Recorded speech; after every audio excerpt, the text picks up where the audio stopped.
It is nowhere online as of right now. We need to get that up on YouTube. That is in. We've been working on. We were working on that. We've been working on it. Well, good. Can't wait to see that. Actually, there were several cameras on scene. So good. Is there a website that we should look for it to surface on? Not yet. Okay. Well, I mean, on YouTube, what are you going to call the video? Patriot. Wow. What do you suggest? No, I'm just thinking because I want to post it on InfoWars and Prison Planet as soon as it comes up, William. Now, well, as soon as we get it taken care of, you'll be the first to know. Okay, well, you're awesome. I'll send you an update. You bet. Well, I always talk about how we've got to save the gun culture by exercising it openly. Because, I mean, it's gotten to the point in Texas where a carpet cleaner comes to your house and sees a gun case and calls the cops. Because they live in TV land, and they think because everything's based in New York and Chicago on these dramas that those cop shows are real. The general public thinks those actors are real people. I mean, the public's like literally under mind control. And so they come to your house and think your guns are illegal. So what you're doing is invaluable. But what was it like once the national media contacted you? Were you like, how did you do that? I mean, Chris Matthews didn't know what to do. The fact that we're not cowed, that you're not cowed, that people are breaking their spell, was just so, and that you weren't apologetic to him, was just devastating. Well, the way it went down, unremorseful. I think that's the way I'm labeled on the Arianna Huffington site. Amazingly enough. What happened is he went ahead and asked me to if I was aware of the federal law, 1,000 feet from a school. I said that I was, that there were exceptions to that I was an exception to that, and he called it in. He said basically that that doesn't matter, that because it's a school, is that they can ask me to leave, and if I refuse to leave, then I would be arrested. In fact, for trespassing. So the cop said this to you? He did. Once again, he's very polite. He was calling in, checking back with, whoever was in charge there. And but you can't have a slave with a gun near the emperor. Okay.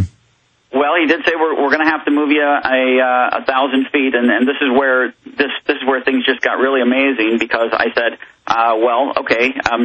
where is the 1,000-foot line?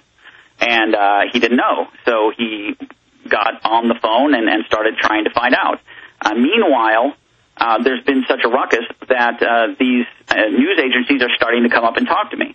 So actually, it took him about 10 to 12 minutes to get an answer back. Meanwhile, I'm conducting interviews with the Boston Globe, the New York Post. I mean, they're coming up right there.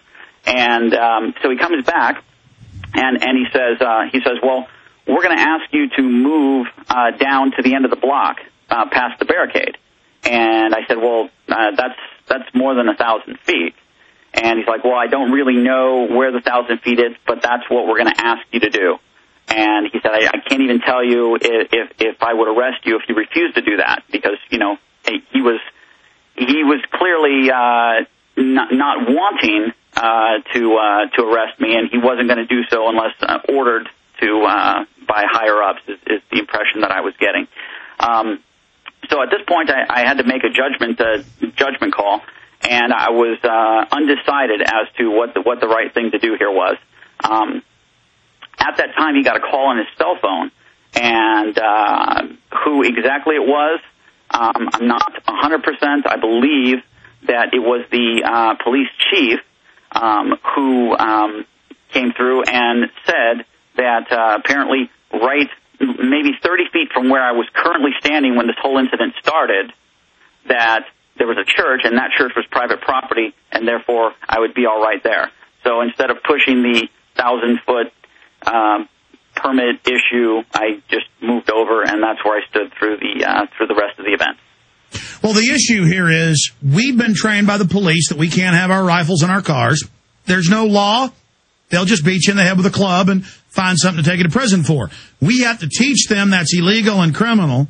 Even in Texas, we've been castrated. You obviously haven't been in Vermont, Arizona, and New Hampshire, and a few areas of Colorado. I commend you. It's just amazing. We should start a national organization, somebody should, for having these events in numbers I know the Black Panthers, and I support what they did in Houston, marched armed, because this is our right of free humans. And if we allow them through the common law to restrict us, practice is a large part of the law. And it becomes the common law. Go ahead.